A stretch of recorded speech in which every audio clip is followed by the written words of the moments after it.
কি কৰিলা তই খকে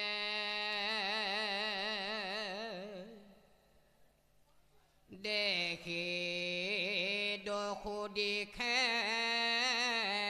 প্ৰজা কৰৈ হাহাকাৰ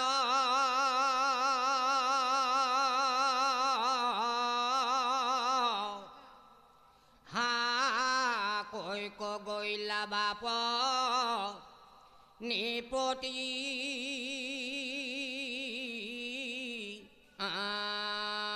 আমাৰ এতিয়া আজি সকলোৱে কান্দি আছে কাৰণ হাজাৰ বিজাৰ টকা খৰচ কৰি যিটো যত্ন কৰিছিল বাচাম বুলি বাচাব নোৱাৰিলে হয় গতিকে বাচাব পৰা ক্ষমতা নাই এয়া হ'ল অভিশাপ হয়নে অভিশাপৰ পৰিৱৰ্তে অনুতাপ এজন মানুহে পাবই গতিকে আমাৰ যুৱক যুৱতী প্ৰজন্মসকল আমি যাতে কোনোদিনে কাৰো অভিশাপত নপৰোঁ অভিশাপে কৈছে বাপকো নেৰে অভিশাপৰ পাপে বাপকো নেৰে গতিকে তাৰ পৰা নিস্তাৰ পাবলগীয়া হ'লে আমি সাধু গুৰু বৈষ্ণৱৰ চৰণ সেৱা কৰিলেও সেই ফলটো পাম আমি চাই বুলিবা বাদ দেহৰ ভিতৰত আছে খালে বাবে পিছলি পৰিবা তাত এতিয়া আমি কিবা এটা ঘটনা হৈ যোৱাৰ পাছত যদি আমি আকৌ ভাবি থাকোঁ আমাৰ বহুত মানুহ তেনেকুৱাহে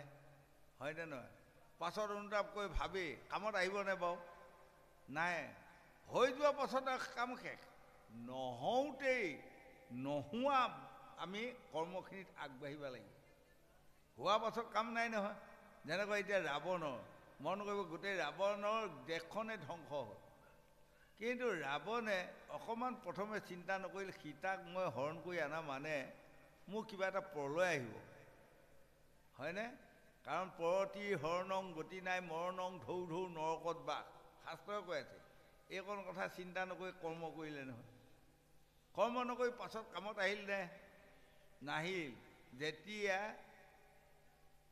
যুদ্ধ আদা আদি হয় সেই সময়ত ইন্দ্ৰজিৎ আছে বীৰৰ ভিতৰত আৰু সৈন্য সমান্ত কেইটামান তেতিয়া ৰাৱণে দায়িত্ব দিলে পুত্ৰ ইন্দ্ৰজিৎ তুমিয়ে যদি ৰাম লক্ষ্মণক বধ কৰি মোৰ সন্মান ৰক্ষা নকৰা তেনেহ'লে মোৰ নহ'ব উপায় নাই তেতিয়া লগে লগে ইন্দ্ৰজিতে ৰাৱণক কৈছে তুমি চিন্তা নকৰিবা পিতৃ তুমি বঢ়িয়াকৈ বহি থাকা খন্তেক পাছত শুনিবা যুদ্ধত আজি ৰাম লক্ষ্মণ নৱলক্ষ উসৈনী বান্দৰ মাৰি সমাপ্তি দিম জয় আমাৰে অনিবাৰ্য গতিকে ৰাৱণে সিংহাসনত বহি মজবুতকৈ আছে সেইদিনা ৰাৱণৰ বাহিৰে আৰু সেনা কোনো নাই সকলো আজি যুদ্ধক গুচি গ'ল হয় আৰু যুদ্ধক যোৱাৰ লগে লগেই কিছু সময় পাছতে তাৰ সৈন্য সমান্তৰ ইন্দ্ৰজিৎ সকলো মৃত্যু হ'ল লগে লগে দূতে গৈ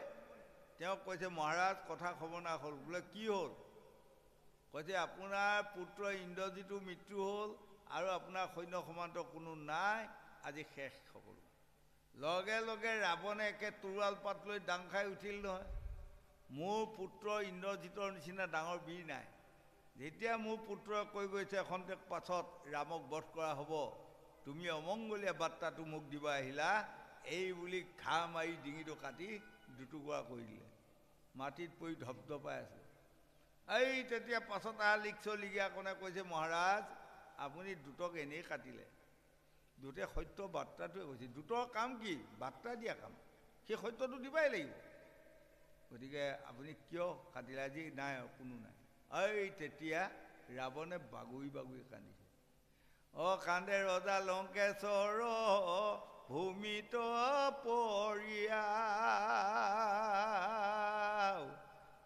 সভা কোমৰাইলো মই সীতাক ৰিয়া আজি চিন্তা কৰিছে মই যদি সীতাক নানিলোঁ হয় এই সোপা কিয় মাৰিলে হয় নহয়নে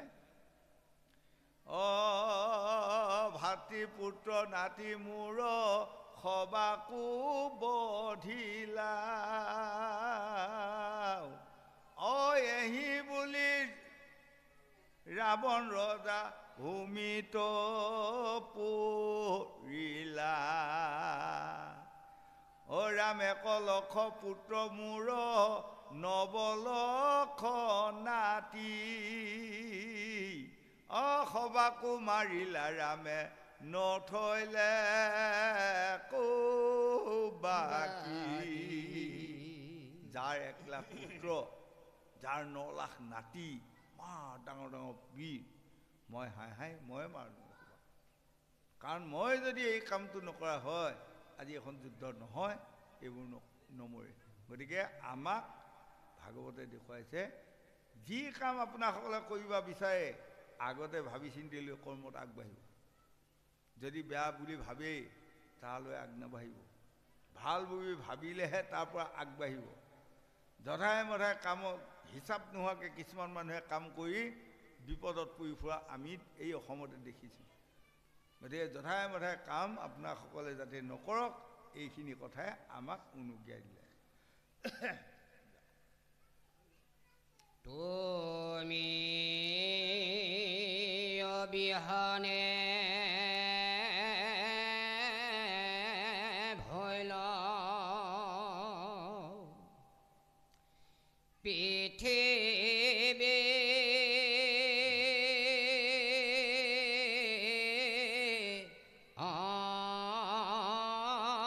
অনাথ এহি বুলি লোকে শোকে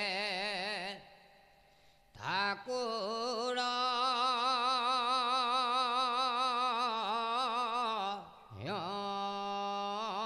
মাথ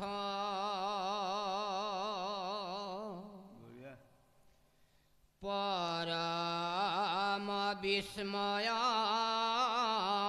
ভৈল দেবাসুৰ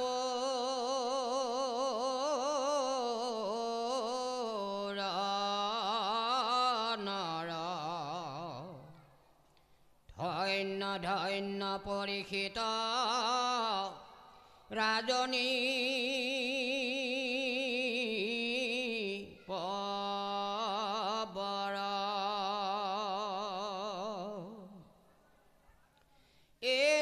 এৰাম বিষব্ৰহ্মী দহন্তেনা ছিল কিছু জ্ঞান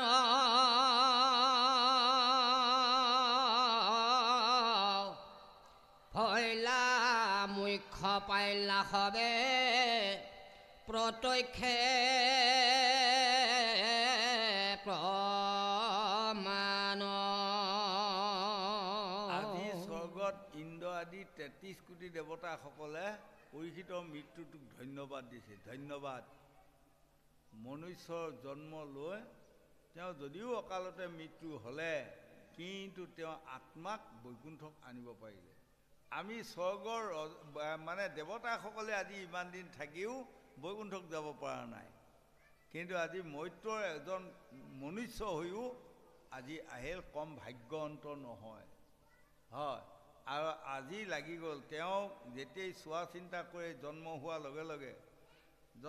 লগে লগে ৰাজা যুধিষ্ঠিৰে চোৱা চিন্তা কৰিলে বৰ আনন্দৰ বিষয় কাৰণ আমাৰ কৌৰৱ পাণ্ডৱৰ পুৰুষ বুলিবা লোক আৰু কোনো নাই সেই সময়ত নাইকিয়া হ'ল নহয় যুদ্ধত গতিকে উত্তৰাৰ গৰ্ভত যে এইটো সন্তান ল'ৰা পোৱালি জন্ম হ'ল ইয়ে হয়তো কৌৰৱ পাণ্ডৱৰ গোটেই বংশবোৰৰ জলাঞ্জলি দিব গতিকে ইয়াক চোৱা চিন্তা কৰি নাম থোৱা হওক তেতিয়া প্ৰথম নামটো থ'লে তাৰ নাম বিষ্ণুৰাত কাৰণ গৰ্ভতে এপাত সৰে যায় মাৰিলে কোনোবাই গৈ জীয়াই দি শংখ চক্ৰ গদা পদ্ম ধৰি চতুৰ্ভুজ ৰূপে যেতিয়া দেখা দিলে এই 5মহীয়া সন্তানটোৱে চাই অবাক লাগিছে সি গৰ্ভতে স্বয়ং বিষ্ণুক দেখিলে গতিকে তাৰ এটা নাম মহাৰাজ বিষ্ণুৰাত হ'ল আৰু এটা নাম পৰীক্ষিত হ'ল এপাত অস্ত্ৰই যায় কাটিলে আকৌ ভগৱন্তই যায় তাক জৈন দি জীয়ালে গতিকে গৰ্ভতে পৰীক্ষা হ'ল গতিকে ইয়াৰ নাম এটা পৰীক্ষিত হ'ব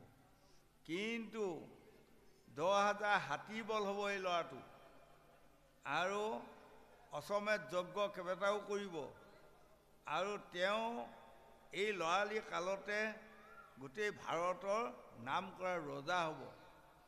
কিন্তু দুখৰ বিষয় মহাৰাজ আপুনি ক'লে দুখ পাব নেকি? কৈছে ৰাজা যুধিষ্ঠিৰে কৈছে নাপাওঁ দুখ। কিন্তু তাক অকালতে অভিশাপত পৰি তক্ষক নাগে দংশন কৰিব। লগে লগে পাঁচ পাণ্ডৱে বহি শুনি থাকি এই মানে যুধিষ্ঠিৰে মানে কপালত চাপৰ এটা মাৰিছোঁ, তুমি আকৌ কি ক'লা? কত ভাগ্যে আমাৰ বংশত ক'তো পুৰুষ সন্তান নাই আৰু এইটি জন্ম লৈছে, ইয়াৰ কাৰণে আমি আনন্দ পাইছোঁ। ইও যদি অকালতে বোলে অকালতে মৰিলেও তেওঁ পুত্ৰ হ'ব। কি কাৰণত হ'ব? আজি এইকণ কথা পাঁচ পাণ্ডৱে ৰাজা যুধিষ্ঠিৰে সুধি আছিল। সুধি থকাৰ লগে লগে ক'লে ৰজা পৰীক্ষিতৰ দোষ নাই। ৰজা পৰীক্ষিতৰ দোষ আছে জানো? একো নাই। কাৰ দোষত? তেওঁলোকৰ পিতামহৰ দোষত এইটো লানি লাগিল। সেইকাৰণে আমাক কয় যে এই লোকসকল, আমাৰ যিসকল বয়বৃদ্ধ লোক, আমি বেয়া কাম কৰি থৈ যাব নাপায়। আমি বেয়া কাম কৰি থৈ গ'লে কি হ'ব জানে? আমাৰ দোষত আমাৰ পুত্ৰ নাতিসকলে বৰ দুখ ভুগিব পাব। কাৰণ দেৱতাসকলৰ মাজত চন্দ্ৰই দক্ষ ৰজাৰ জীয়েক ২৭জনীক বিয়া কৰিছিলে, অন্তত্যৰ ৰূপৱতী কন্যা দেখি। হয়, এই ২৭জনী পত্নীয়েও তেওঁ সন্তুষ্ট নহয়। তেওঁ কাৰ পত্নীক হৰণ কৰিছিলে জানে? বৃহস্পতি গুৰুৰ পত্নীক হৰণ কৰিলে। হৰণ কৰাৰ কাৰণে বৃহস্পতি গুৰুৱে অভিশাপ দিলে, তুমি ইমানেই মানে খাৰাপ কৰ্মত তুমি লিপ্ত হ'লা, গতিকে তোমাক অভিশাপ দিলোঁ, তুমি মৰ্ত্যত জন্ম লোৱা। আৰু জন্ম লৈ ইমান ধুনীয়া ৰূপৱতী নাৰী বিয়া কৰি তুমি অকালতে সপোন দেখা দিনা এৰি থৈ গুচি আহিব লাগিব। হয়, আৰু তোমাৰ তিনি পুৰুষলৈ অভিশাপটোৱে বিয়পি যাওক। সেই তেওঁৱে আহি চন্দ্ৰই আহি কি জন্ম ল'ল? অভিমন্যু জন্ম ল'ল। অভিমন্যু জন্ম লৈ বিয়া কৰা ছমাহৰ দিন যিদিনাই পূৰ্ণ হয়, সেইদিনা মৃত্যু হ'ল নহয়।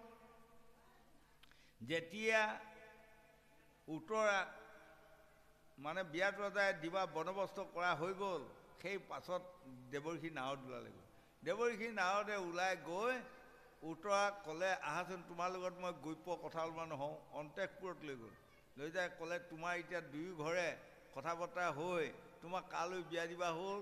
ক'লে অভিমন্যু।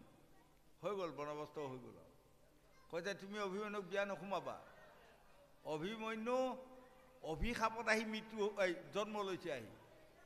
আৰু যিদিনাই বিয়া কৰিব, সেই বিয়া কৰা দিনাৰ পৰা আঙুলি মূৰত হিচাপ কৰিবা, ছমাহৰ যিদিনাই মূৰ পৰিব সেইদিনাই মৃত্যু হ'ব। এতিয়া উত্তৰাই ক'লে, দেৱৰ্ষি নাৰদ, আপোনাৰ চৰণত ধৰি কাব কৰিছোঁ। মোৰ পিতৃ মাতৃ বংশ বা মোৰ স্বামীৰ বংশ চবেই একেলগে কথা বতৰা হৈ বন্দবস্ত কৰি, এতিয়া যদি মই এইখন বিয়া নাকচ কৰোঁ, তেনেহ'লে গোটেই বংশটোৱে দুঘোৰ দুখ ভোগ কৰিব। আৰু এই দুখত মই ইহকালে পৰকালে মই ভুগিব লাগিব। গতিকে যি হয় হ'ব, স্বামীৰ লগত ছমাহ থাকিব পালেও পোৱা, এৰাতি থাকিব পালেও পোৱা, মোৰ সেইটোৱে আৰু কপালত দি আছে, সেইটোৱে হ'ব।